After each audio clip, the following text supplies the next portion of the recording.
going to take the direction from the Board of Supervisors if the funding has been Secured. allocated, if it's been secured, because the design and the construction of that road's going to take some time. If that funding is there, I'm going to say we're going to go ahead and open the gates. Possible to know that. When did you say? Know the fourth? So that's, then we get into, so let's assume we have, I'm going to just backtrack a little bit and make sure we cover all these items while your hands are raised. We wanted to get into a little bit of the environmental. As most of you are aware, this has come up quite a bit. Anderson Creek has a number of properties that are encompassing it, essentially transversing the creek. There's probably about 40 or 50. State law has been in place for decades around setbacks to the creek. This is not news, or shouldn't be news to anyone, that California has very strict environmental laws. So that's one area that we're having to really scrupulously look at in terms of setbacks, particularly if someone has a leach field.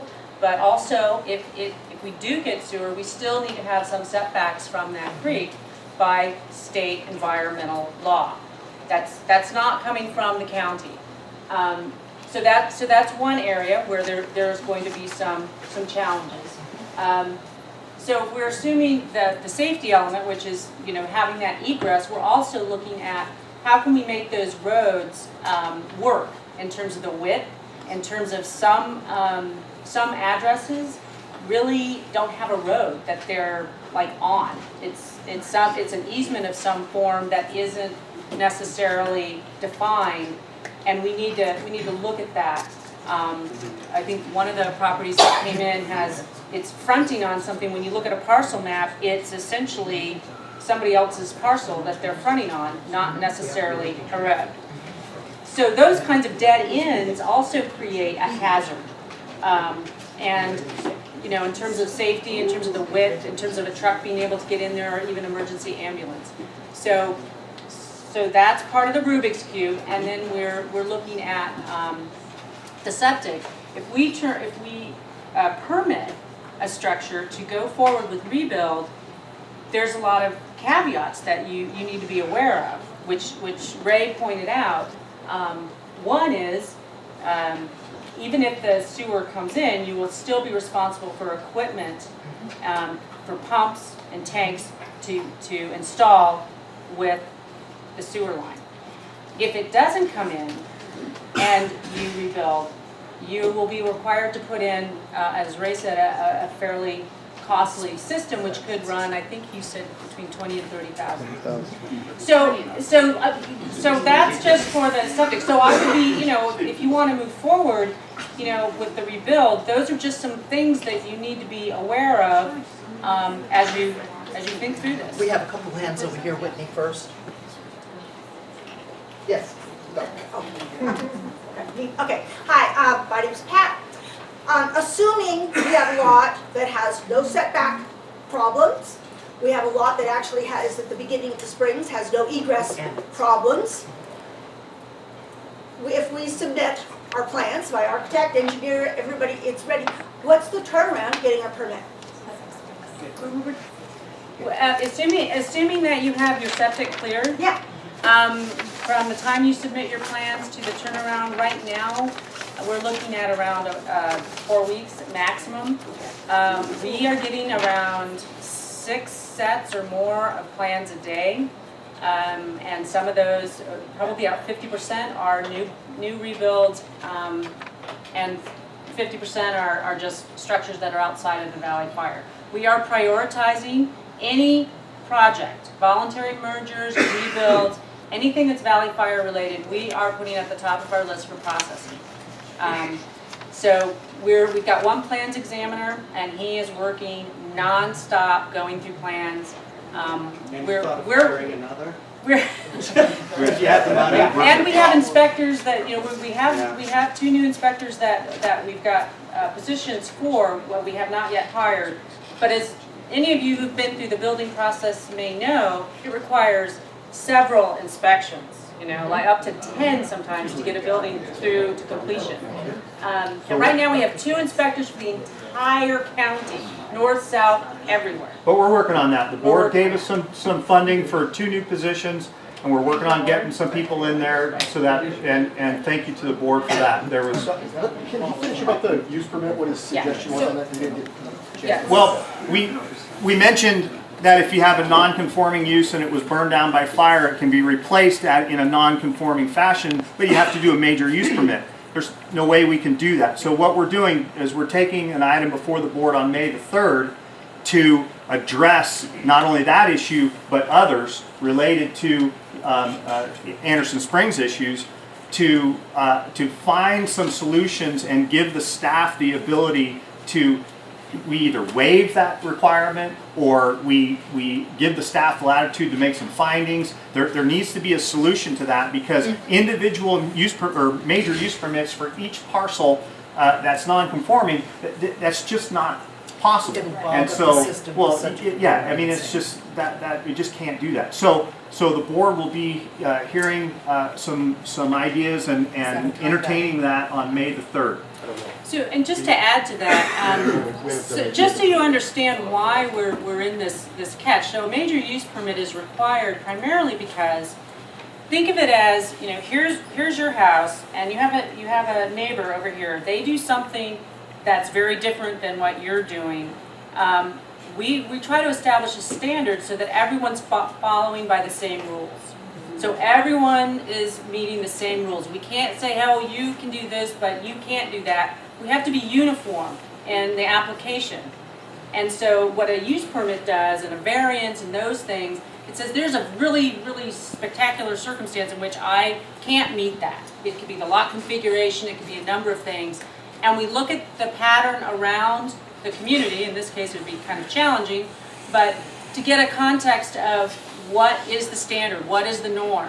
And if the norm is a 5-foot setback from the front yard, and the zoning ordinance says it should be 20 feet, then it's really easy to say, hey, there's a new norm here, it's 5 feet. And we can apply that. What we typically do, though, is we make sure it's just applied to the community that it relates to. So it's like an overlay, like a design standard for Anderson Springs, or a design standard for Whispering Pines. It's unique to that community. So this all sounds extremely bureaucratic, and it is. It is, and it is. Okay, but the fact is, the ordinances that are in place and things that we just can't control, and we can't just waive. We don't have the ability to do that. And so what I'm proposing to do is take this before the board, allow the community to weigh in, let the board give us that direction and give us that authority under, and have it defined so that it's just not mayhem, but it's defined, and that's going to break some, that's going to get things moving. All right? Okay, Buck had a question. We'll get back to this road thing, one road in, one road out. You say you're designing a new road. There's a road at the end of Hot Springs Road that goes up to Unit 16 at the Geysers. It's not a full Where, road. excuse me? I don't think it's a full road. Well, it used to be. A long time They ago, used it's to not. drive that road through the homes to Scott, road. they did a It survey of that, it's not used. wasn't full road, it could be repaired. Then on the map, Mara Vista goes Goes from quite a ways, Anderson yeah. all the way to Socrates. Right. So So you're gonna create. we're gonna find a road. We've looked at that. We've looked at creating another road that's shorter. Mira Vista is a pretty good distance. We found another route that we could take that's shorter. The shorter the route, theoretically, the more cost effective. So we've looked at a couple of options there, and you know what we will do is design something that is buildable and at the least amount of cost. On my property, one of the larger lots, where I'm building, I have the fire break on one side, and I've already had the fire chief come through, and that goes all the way on that side. But I also have another road that cuts through to Socrates. It's a dirt road. I can get my truck and my 24-foot trailer through this road all the time. And there's a crash gate on it on Reynolds property. And we've already got an agreement between us and Reynolds that I can go through there in case of emergency. But Does that work for me as far as building, and do I need to get the fire marshal to sign off? on that? Personally, that works for me. Okay. All right. So I And don't if the mind, 'cause fire, I mean, I if got the the. fire chief gives me a little thing that says, you know what, this piece of property's got meets the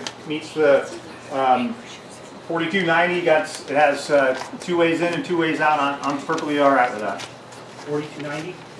Okay, Supervisor Comstock had a comment? There's one other issue relating to permits, has nothing to do with planning community development. You're gonna have to have fire sprinklers. It's handled totally through the fire department. They don't handle it. They can't let you proceed until the fire department signs it off. So it has to go through the fire department, which takes a little bit more time that we don't get to control. But They Jim, don't. only stick. Modulars don't, only Oh, stick. well, yeah. The modulars are exempt. The other thing I'd like to point out, and Jim brings up an interesting or a good point, and it actually reminded me of something. In addition to dealing with all of these things, there's been a lot of comments, a lot of frustration with the process, and I got to go here, and I have to go there, and then the sprinkler systems. You know, how come we're holding things up based on sprinkler systems? School sign-off fees. It's one thing after another, and I agree. I agree with you. The system is not very efficient. The system requires a lot of running around, a lot of legwork on your behalf. It's not real clear what you're supposed to do. So the things that we're working on are the development of a much better and cleaner checklist with specific directions on how to do this stuff and where you should go first. We're working on trying to find a way to work with the fire department on the sprinkler plans and being able to get your projects out without having to look at sprinkler plans. Those are done through the fire department. As far as I'm concerned, your builder's responsible for coordinating the sprinkler plan with the building plan. If he builds the house and he hasn't put in the necessary infrastructure to support the sprinkler plan, that's on him. It shouldn't be on the building department. And there's been some delay and some frustration related to that. I mentioned school fees. I understand that if the home that you're rebuilding is less than 499 square feet, or it doesn't exceed 499 square feet from what you had before, you're exempt from the school fees. Well, right now what you have to do is you have to go back and forth and get the sign off from the school district. I intend on Monday to contact the school district, and Rob's going to help me with this.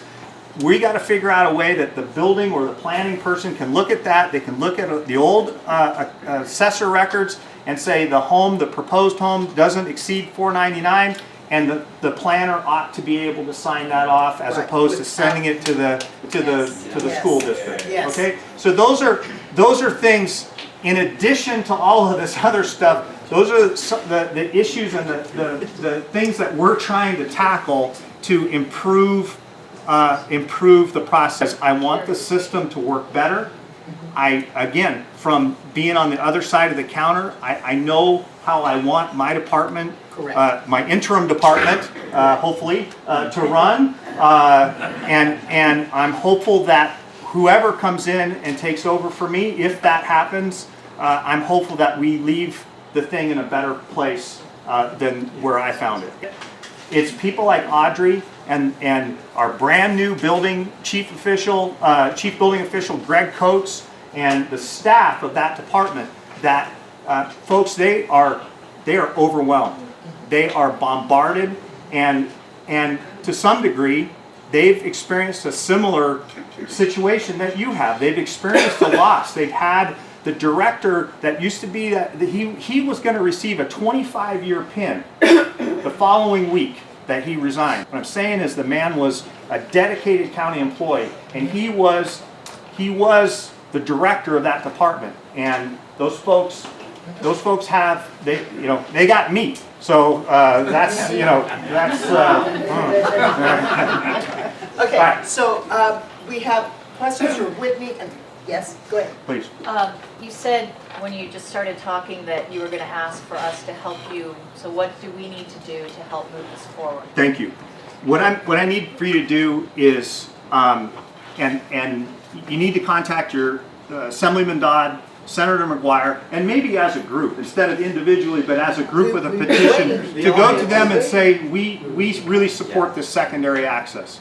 We need this. And it's really about building back better, safer, and smarter. And if you keep that in mind as a goal, that's all we're trying to do. We're trying to ensure that when generations to come look back on how Lake County rebuilt after the Valley Fire, that they're really proud that we can say, hey, we did a great job. We built smarter, we built safer,